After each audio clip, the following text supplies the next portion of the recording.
ছাত্র জনতার গণ অভ্যুত্থানের মধ্য দিয়ে সরকার গঠনের ৩ মাস পূরণ করল অধ্যাপক ডক্টর মোহাম্মদ ইউনূসের নেতৃত্বাধীন সরকার।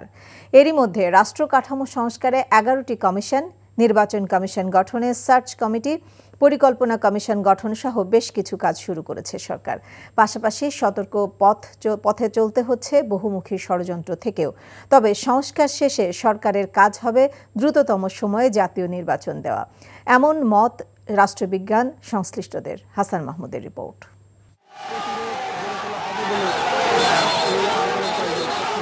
রক্ত ভেজা এক ইতিহাসের উজ্জ্বল আলোয় স্বৈরাচার পতনের আলোকিত ৫ই আগস্ট এনেছিল শৃঙ্খল মুক্তির মহাপ্লাবন। স্বৈরাচার পতনের ৩ দিন পর অধ্যাপক ডক্টর মোহাম্মদ ইউনূসের নেতৃত্বে শপথ নেয় অন্তর্বর্তীকালীন সরকার। দায়িত্ব নেয়ার পর গণবিপ্লবীদের বিরুদ্ধে মামলা প্রত্যাহার, শহীদ ও আহত পরিবারকে সহায়তা এবং শহীদদের তালিকা প্রণয়ন সহ বেশ কিছু পদক্ষেপ নেওয়া হয়। নিষিদ্ধ করা হয় ছাত্রলীগকে। ৩ মাস কিন্তু পরিকল্পিত সময় না যে নতুন একটা সরকার নির্বাচন হয়েছে, রাজনৈতিক দল ক্ষমতায় আসছে, তা না তো। ওনারা অনেকেই কিন্তু এইভাবে কানেক্টেড ছিলেন না যারা ক্ষমতায় আসছেন, সুতরাং তাদেরকে একটু বোঝাপড়ার মধ্যে যেতে হয়। জন আকাঙ্ক্ষা তো অনেক বেশি, যেহেতু ১৫ বছর একরকম সরকার ছিল, সেই জন আকাঙ্ক্ষাকে প্রতিফলিত করার জন্য আসলে এখন সবার আগে দরকার নির্বাচনটা, এবং নির্বাচনটার একটা রোড ম্যাপ দরকার। নির্বাচনের ক্ষেত্রে ক্লিয়ার অবস্থান থাকা দরকার। সংস্কারের প্রায়োরিটি পাওয়া উচিত নির্বাচন, এবং আমার কাছে মনে হয় সরকার সঠিক পথে থাকবে যদি নির্বাচনটাকে প্রায়োরিটি দেয়। সরকারের অর্জন মানুষের প্রত্যাশা এবং প্রাপ্তির মধ্যে বিস্তর এখনও ব্যবধান রয়েছে, তবে সরকার চেষ্টা চালিয়ে যাচ্ছে। আমরা এই সরকারকে সফল হওয়ার জন্য আমরা সকল রাজনৈতিক দল যারা রয়েছে তারাও চেষ্টা করছে। সংবিধান, বিচার বিভাগ, পুলিশ, জনপ্রশাসন ও নির্বাচনী ব্যবস্থা সংস্কার কমিশন সহ রাষ্ট্র সংস্কারে পদক্ষেপ হিসেবে মোট ১১টি কমিশন গঠন করে বিশিষ্টজনদের দায়িত্ব দেয়া হয়।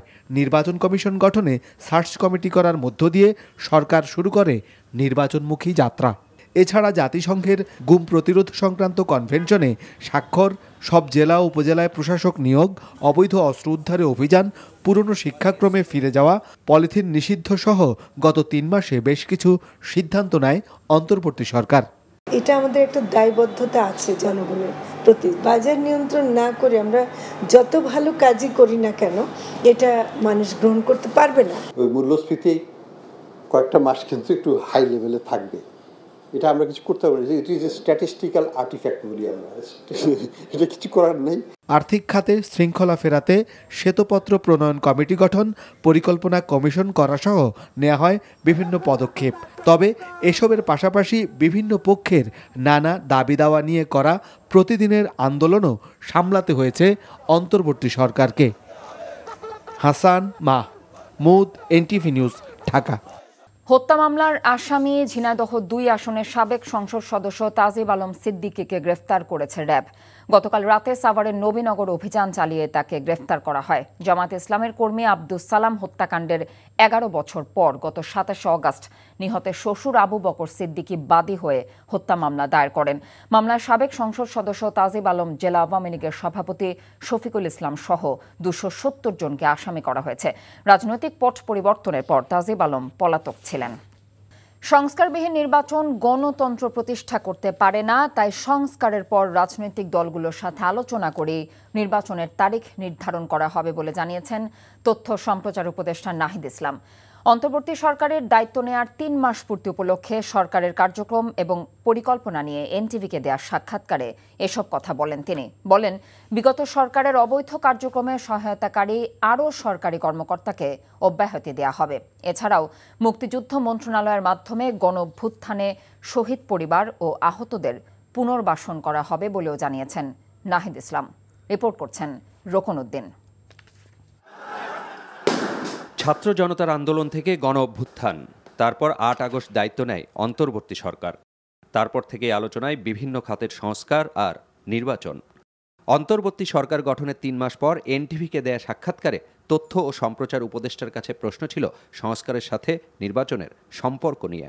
সংস্কার আর নির্বাচন নিয়ে আলোচনাটা যেভাবে হচ্ছে মনে হচ্ছে এরা পরস্পর বিরোধী, কিন্তু মূলত এটা সম্পূরক। নির্বাচন করতে হলে আপনাকে সংস্কারের মধ্য দিয়েই যেতে হবে। সংস্কারবিহীন নির্বাচন গণতন্ত্র প্রতিষ্ঠা করতে পারবে না, জনগণের কোনো কাজে লাগবে না। ফলে আমরা সংস্কারটা করতেছি মূলত দেশের জন্য, রাষ্ট্রের জন্য। রাষ্ট্রীয় প্রতিষ্ঠানগুলো তো ধসে পড়েছে, সেই প্রতিষ্ঠানগুলো দাঁড়া করাতে পারলে তারপরে সেখানে একটি নির্বাচন দিলে সেটা আমরা গ্রহণযোগ্য এবং গণতন্ত্র প্রতিষ্ঠার ক্ষেত্রে সেটা সহায়ক হবে। ফলে নির্বাচন মূলত সংস্কারেরই একটি ধাপ। রাজনৈতিক দলগুলো নির্বাচনের তারিখ জানতে চায়, তা কবে কিভাবে নির্ধারণ হবে তাও জানান তথ্য উপদেষ্টা। সংস্কার কমিশনগুলোর রিপোর্ট পর্যন্ত তো আমাদের অপেক্ষা করা উচিত। রিপোর্টগুলো আসলে রিপোর্টের বেসিসে আমরা বলতে পারবো আমাদের কোন প্রতিষ্ঠানে বা কোন সেক্টরে সংস্কার করতে কতটুকু সময় দরকার। আমরা তো বারবার বলছি আমরা এটা অবশ্যই সরকারের একক কোনো সিদ্ধান্ত হবে না, নির্বাচন কবে হবে কিভাবে হবে, এটা রাজনৈতিক দলগুলোর সাথে আলোচনার মাধ্যমে জাতীয় ঐক্যমত্যের ভিত্তিতে এই সিদ্ধান্তটি হবে। তো সেখানে দুশ্চিন্তার কোনো কারণ নেই। গণমাধ্যম সংস্কারের সিদ্ধান্ত এ বিষয়ে গঠিত কমিশনের প্রতিবেদন পাবার পর বলে জানান নাহিদ ইসলাম। চিন্তাভাবনা আছে গণমাধ্যমের জন্য আইন যত কম করা যায়। যে আইনগুলো নিয়ে নানা ধরনের প্রশ্ন এসেছিল বা আসতে পারে সামনে, সেই সকল আইনগুলোই পর্যালোচনা করা হচ্ছে। তথ্য মন্ত্রণালয়ের, প্রযুক্তি মন্ত্রণালয়ের কিছু আইন ছিল পেন্ডিং ছিল, সেই আইনগুলো নিয়ে আলোচনা করা হচ্ছে এবং স্টেক হোল্ডারদের আলোচনার মাধ্যমে সেগুলো তাদেরকে সিদ্ধান্ত আসবে এবং সকল মামলা উইথড্র করা হবে। এই সরকারের প্রতি নির্বাচিত সরকারের চেয়েও জনসমর্থন বেশি, যা তাদের শক্তি। আর আমলাতন্ত্র ও আইন শৃঙ্খলা রক্ষাকারী বাহিনীর কাজে ধীরগতি এই 3 মাসের সংকটে ফেলেছে বলেও জানান তথ্য উপদেষ্টা। তাদেরকে তো আমরা প্রতিনিয়তই এখন ওএসডি করা হচ্ছে, তারপরে দুদকে পাঠানো হচ্ছে তাদের বিরুদ্ধে ব্যবস্থা নেওয়ার জন্য, এবং যাদের বিরুদ্ধে এই ধরনের তদন্ত প্রমাণ পাওয়া যাবে আইনগত ব্যবস্থা নেওয়া হবে, চাকরি থেকে বরখাস্ত করা হচ্ছে এবং এটা হয়তো আরও বাড়বে এই সংখ্যাটা।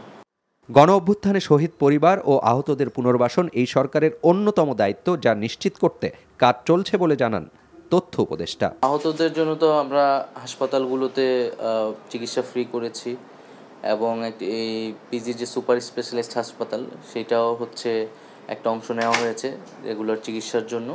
আর এখন দীর্ঘমেয়াদী যে পুনর্বাসন সেই পরিকল্পনাটি করা হচ্ছে। একটা স্পেশাল সেলও তৈরি করা হয়েছে ক্যাবিনেট ডিভিশন থেকে, যেটা সকল ধরনের তথ্য সমন্বয় করছে। এবং আমরা এটা একটা চিন্তা ভাবনা করছি যে মুক্তিযুদ্ধ মন্ত্রণালয় তার অধীনে এই জুলাই গণ অভ্যুত্থানের যে শহীদ এবং আহত তাদেরকে নিয়ে কোনো উদ্যোগ গ্রহণ করা যায় কিনা দীর্ঘমেয়াদীভাবে। আরেক প্রশ্নের জবাবে দ্রব্যমূল্য নিয়ন্ত্রণ, জননিরাপত্তা নিশ্চিতের মতো কার্যক্রমের মাধ্যমে মানুষের ভোগান্তি কমানোই তাদের লক্ষ্য বলে জানান তিনি। জনগণকে আলাদা করে 3 মাস পর আশ্বস্ত করার কিছু নেই। জনগণ যেটা চায় দ্রব্যমূল্যের দাম কমুক, আইন শৃঙ্খলা, জননিরাপত্তা এগুলো নিশ্চিত হোক, তাদের ভোগান্তি কমুক এবং যে অভ্যুত্থানের যে আকাঙ্ক্ষাগুলো ছিল বিচার এবং শহীদ আহতদেরকে এই যথাযথ মর্যাদা এবং সুযোগ সুবিধা দেওয়া, আমরা এই কমিটমেন্ট তাদের প্রতি। যখন আমরা এই কাজগুলো করব, আরও বেশি করে করব, তখনই তারা আশ্বস্ত হবে। এখন পর্যন্ত সরকারের কাজ সন্তোষজনক উল্লেখ করে সীমাবদ্ধতাগুলো অতিক্রমের চেষ্টা চলছে বলেও জানান নাহিদ ইসলাম। Rokonuddin, NTV news, Dhaka. সাতক্ষীরার ভোমরা স্থল বন্দর থেকে ভারত থেকে প্রচুর পেঁয়াজ আমদানি হলেও এর কোনো প্রভাব নেই বাজারে। আমদানি করা ভারতীয় পেঁয়াজ পাইকারি বাজারে বিক্রি হচ্ছে 110 টাকা থেকে 115 টাকা কেজি দরে। যদিও বাজার স্থিতিশীল রাখতে বুধবার এনবিআর পেঁয়াজের আমদানি শুল্ক সম্পূর্ণ প্রত্যাহার করেছে। আমদানিকারকরা বলছেন ভারতে পেঁয়াজের দাম বৃদ্ধির ফলে আমদানি খরচ বেড়েছে। সাতক্ষীরা প্রতিনিধি SM জিন্নার পাঠানো রিপোর্ট।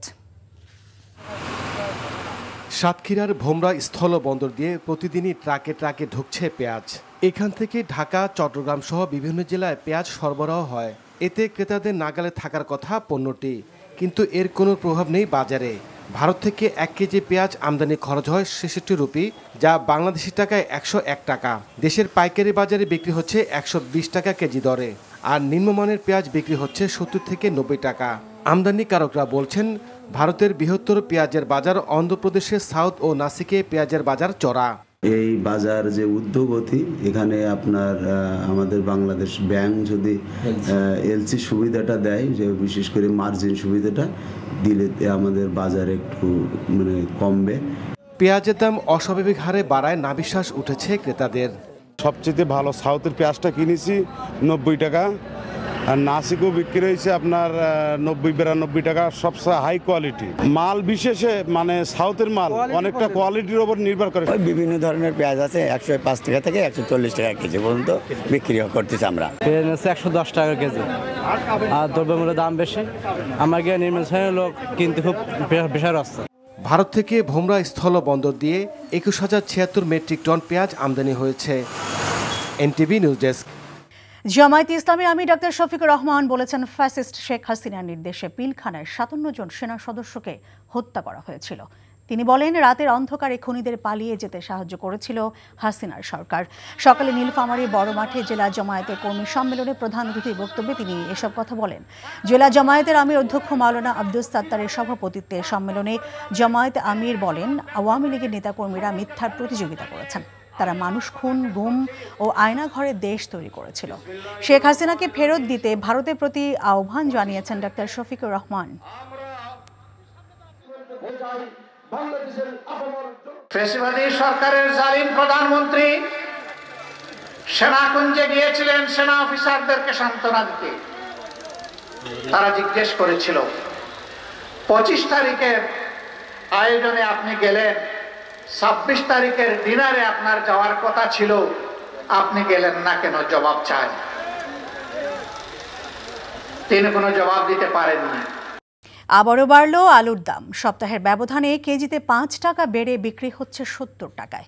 পেঁয়াজের দামও লাগামহীন, কেজি প্রতি বিক্রি হচ্ছে 150 টাকা পর্যন্ত। আমদানি শুল্ক তুলে নেওয়ার পরও প্রভাব নেই চালের বাজারে, কিনতে হচ্ছে আগের মতো বাড়তি দামে। শীতের সবজি বাজারে আসতে শুরু করলেও বাড়তি দামেই বিক্রি হচ্ছে বেশিরভাগ সবজি। মেজবাহ হাসানের রিপোর্ট। বাজারে নতুন আলু আসলেও দামে নেই সুখবর। সাধারণত নতুন আলু আসলেই কমে যায় পুরনো আলুর দাম, তবে এ মৌসুমে এমন কিছুই দেখা যায়নি। এরই মধ্যে 3 দফা বেড়েছে পুরনো আলুর দাম। প্রতি কেজি আলু বিক্রি হচ্ছে 70 টাকা। আর আমদানি শুল্ক কমলেও প্রভাব পড়েনি পেঁয়াজের বাজারে। এই সপ্তাহে 5 টাকা প্রতি কেজিতে বেশি, অর্থাৎ গত সপ্তাহে 65 টাকা ছিল, এই সপ্তাহে 70 টাকা। কোনো কন্ট্রোল না, আলুর কিসের কোল্ড স্টোরেজের লাস্ট স্টোরেজের আলু, অথচ দাম রিজনেবল হওয়া উচিত। সেই হিসেবে 70 টাকা, 60 থেকে চলে আসলো 65, 65 থেকে এক জাম্পে চলে আসলো 70। চালের দামে সরকার শুল্ক কমালেও আগের বাড়তি দামে বিক্রি হচ্ছে সবচেয়ে প্রয়োজনীয় এই নিত্যপণ্য। দাম বেড়েছে সয়াবিন তেলের, তবে কিছুটা স্বস্তি এসেছে ডিম ও মুরগির বাজারে। সোনালি 300 টাকা কেজি, আর ব্রয়লার হলো আপনার 190 টাকা কেজি। তো সবই দাম বেশি, মানে সবই অসহনীয়, সহনীয় কোনোটাই না। শীতের আগাম সবজি বাজারে আসতে শুরু করলেও দামের পরিবর্তন নেই।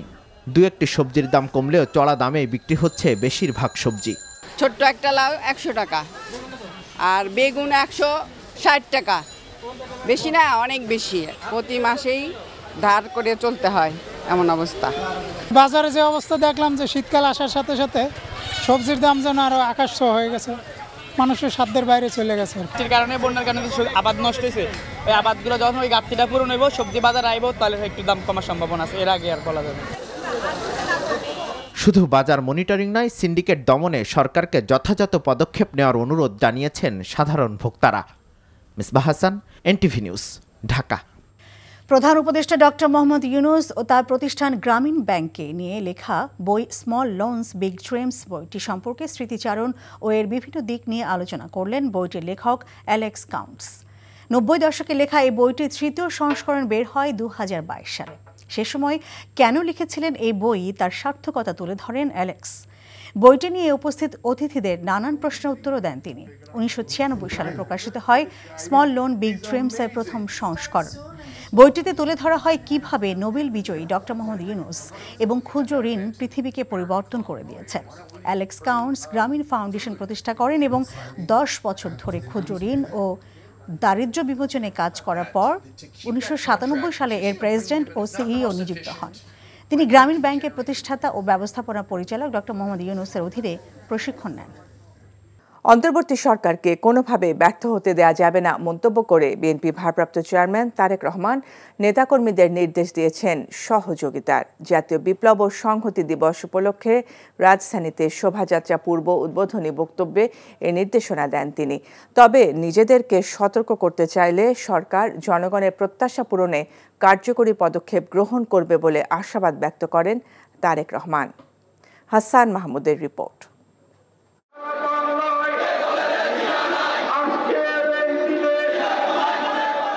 চোখের সীমারেখা পেরিয়ে মানুষের শোভাযাত্রা ছড়িয়ে যায় নয়াপল্টন, ফকিরাপুল আর কাকরাইলের পথে পথে। সাপ্তাহিক ছুটির দিনে মিছিল, ব্যানার, ফেস্টুনে ছেয়ে যায় নগর। স্বৈরাচার পতনের পর ৭ই নভেম্বরের বাধাহীন এই আয়োজনে ছিল নেতাকর্মীদের স্বতঃস্ফূর্ত বাঁধভাঙা উচ্ছ্বাস, ছাত্র জনতার গণ অভ্যুত্থানের প্রতি বিনম্র শ্রদ্ধা। শোভাযাত্রা পূর্ব বক্তব্যে দলের ভারপ্রাপ্ত চেয়ারম্যানের কণ্ঠেও ছিল সরকারের সাফল্য কামনা। বাংলাদেশের পক্ষের শক্তি ঐক্যবদ্ধ থাকলে আর কেউ দেশের স্বাধীনতাকে বিপন্ন করতে পারবে না ইনশাআল্লাহ। রাজধানী ঢাকার রাজপথে আজ লাখো জনতার এই মিছিল বাংলাদেশের পক্ষের শক্তিকে ৭ই নভেম্বরের অন্তর্নিহিত শিক্ষায় দীক্ষিত করার মিছিল। আজ লাখো জনতার আজকের এই মিছিল ফ্যাসিবাদ বিরোধী আন্দোলনে আহত অসংখ্য ছাত্র জনতা এবং হাজারো শহীদের স্বপ্নে একটি বৈষম্যহীন গণতান্ত্রিক মানবিক বাংলাদেশ গড়ার প্রত্যয় মিছিল। নয়াপল্টনের বাঁধ ভাঙা জনসমুদ্রে তারেক রহমান বলেন, মানুষের সরাসরি ভোটের অধিকার নিশ্চিত করা না গেলে ফ্যাসিবাদ মুক্ত পরিবেশেও মানুষকে বাজার সিন্ডিকেটের অভিশাপ থেকে মুক্ত করা অসম্ভব হয়ে পড়বে। আবারও স্মরণ করিয়ে সতর্ক থাকতে অনুরোধ জানাতে চাই। আমি নিজেও সতর্ক থাকতে চাই। সেটি হলো গণতন্ত্র বিরোধী অপশক্তির ষড়যন্ত্র এখনো কিন্তু থেমে নেই। অন্তর্বর্তীকালীন সরকারকে ব্যর্থ করে দিতে পলাতক স্বৈরাচারের দোসররা দেশে বিদেশে শাসনে প্রশাসনে এখনো সক্রিয়। এই অন্তর্বর্তীকালীন সরকারকে কোনোভাবেই ব্যর্থ হতে দেওয়া যাবে না। তবে নিজেদেরকে সতর্ক করতে চাইলে অন্তর্বর্তীকালীন সরকার জনগণের প্রত্যাশা পূরণে কার্যকরী পদক্ষেপ গ্রহণ করবে। এটিই আজ জনগণের চাওয়া। দিনের আলোয় শুরু হওয়া নয়াপল্টন থেকে শোভাযাত্রা কাকরাইল, শাহবাগ, ফার্মগেট হয়ে কারওয়ান বাজার ধরে এগিয়ে চলে মানিক মিয়া এভিনিউ অভিমুখে। তখন বিকেলের শেষ আলো নিভে রাত নেমেছে, তবুও শেষ হয় না মানুষের মিছিল। Hasan Mahmud, NTV news, Dhaka. শেখ হাসিনা দোসররা দেশকে আবারও আক্রমণ করার চেষ্টা করলে ঐক্যবদ্ধভাবে প্রতিরোধ করা হবে বলে হুঁশিয়ারি দিয়েছেন বিএনপি মহাসচিব মির্জা ফখরুল ইসলাম আলমগীর। জাতীয় বিপ্লব ও সংহতি দিবসের র্যালিতে অংশ নিয়ে তিনি বলেন, স্বৈরশাসন পরাজিত হওয়ার পর এবার দেশে নির্বাচিত সরকার গঠনের বিকল্প নেই। নিয়ামুল আজিজ সাদেকের রিপোর্ট। শুক্রবার দুপুরের আগেই কানায় কানায় পরিপূর্ণ বিএনপির নয়াপল্টনের কার্যালয়ের সামনের সড়ক। দীর্ঘ 15 বছরেরও বেশি সময়ের পর সিপাহী জনতার বিপ্লব ও সংহতি দিবসটি জাঁকজমকপূর্ণভাবে পালন করল বিএনপি। এ কারণে বিএনপি মহাসচিবের কথায় উঠে আসে ফ্যাসিবাদের পতনে 7ই নভেম্বর এবং 24-এর গণঅভ্যুত্থানের গুরুত্ব। শুক্রবার র্যালি পূর্ব এক সমাবেশে তিনি বলেন, 1975 সালের মতো 2024 সালেও ছাত্র জনতার স্বতঃস্ফূর্ত অংশগ্রহণে মাফিয়া রাষ্ট্রের পতন হয়েছে। এই অভ্যুত্থানে হাসিনা কি হয়েছে? হাসিনা পাওয়ানো তার দোসররা এখনো অনেকেই এখানে আছে, তারা খুঁটি মেরে বসে আছে, তারা আবার বাংলাদেশকে আক্রমণ করবে। জাতীয় ঐক্য সৃষ্টি করে আমরা যে কোনো প্রচেষ্টা যারা বাংলাদেশকে ধ্বংস করতে চায় তাকে আমরা নস্যাৎ করে দেব। ঢাকা ও আশপাশের জেলায় লাখো বিএনপি ও সহযোগী সংগঠনের নেতাকর্মীরা অংশ নিয়েছিলেন। অসুস্থ কৃষক, প্রান্তিক দলীয় কর্মী থেকে শুরু করে বিভিন্ন পর্যায়ের নেতাকর্মীরা অংশ নেন। যারা লড়াই করে গণতন্ত্রের জন্য, সত্যের জন্য, মানুষের জন্য, তাদের ধৈর্য ধারণ করে সাহসের সহিত সেই পথে এগিয়ে চলতে হবে। সুষ্ঠু নির্বাচন হলে এদেশের সকল রকম সমস্যা দূর হয়ে যাবে। দেশকে ভালোবাসে এই কারণে আসছি, এই অসুখ লইয়া। র্যালিতে বিএনপি মহাসচিব সহ কেন্দ্রীয় নেতারা অংশ নেন। মানিক মিয়া এভিনিউতে আবারও কথা বলেন মির্জা ফখরুল ইসলাম আলমগীর। সামনে একটু ঘোড়ার অবস্থা দেখতে পাচ্ছি, আমি জানি না ঘোড়াটা কি করবে, কারা করবে, কিভাবে করবে, কিন্তু যদি ওরকম কিছু হয়, আজকের এই র্যালি প্রমাণ করেছে আমরা সকল কিছু ইনশাআল্লাহ মোকাবেলা করতে পারবো। অতি দ্রুত আমাদের সমস্ত সংস্কারগুলো শেষ করে আমাদেরকে একটি অবাধ সুষ্ঠু নির্বাচন দিতে, এবং সেই নির্বাচনের মধ্য দিয়ে আমরা একটি জনগণের একটি পার্লামেন্ট গঠন করতে পারবো, জনগণের একটি সরকার গঠন করতে পারবো। Niamul Aziz Sadiq, NTV news, Dhaka. শোভাযাত্রায় অংশ নিতে নয়াপল্টনের ঢল নামে লাখো নেতাকর্মীর রং বেরঙের পোশাক, ব্যানার, ফেস্টুন আর স্বৈরাচার শেখ হাসিনার অপশাসনের বিভিন্ন প্রতিকৃত ছবি নিয়ে র্যালিতে অংশ নেন তারা। শেখ হাসিনাকে দেশে ফিরিয়ে এনে বিচারের পাশাপাশি অন্তর্বর্তী সরকারের কাছে দ্রুত নির্বাচনের রূপরেখা ঘোষণার দাবি তৃণমূল কর্মীদের। বিস্তারিত জুনায়েদ আল হাবিবের রিপোর্টে।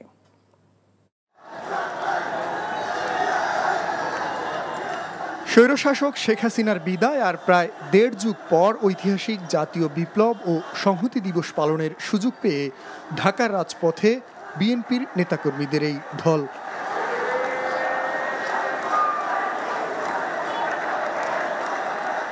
রং বেরঙের পোশাক আর বিভিন্ন ব্যানার ফেস্টুন নিয়ে রাজপথে নেতাকর্মীদের এমন উচ্ছ্বাস বলে দিচ্ছে প্রিয় মাতৃভূমি আজ মুক্ত।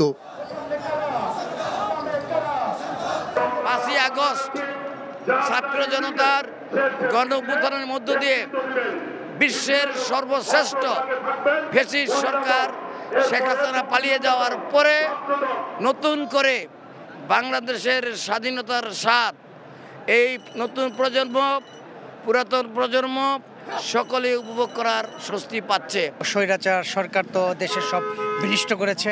ইনশাল্লাহ আমাদের আগামী রাষ্ট্রপ্রধান তারেক রহমান সাহেব এসে তার নেতৃত্বে, বেগম খালেদার নেতৃত্বে সুন্দর একটা আমরা দেশ বা জনগণকে উপহার দিব, তারা সুন্দর একটা বাংলাদেশ আমরা পাবো ইনশাল্লাহ। শেখ হাসিনা মুক্ত বাংলাদেশ, সবার অনুভূতি একই রকম।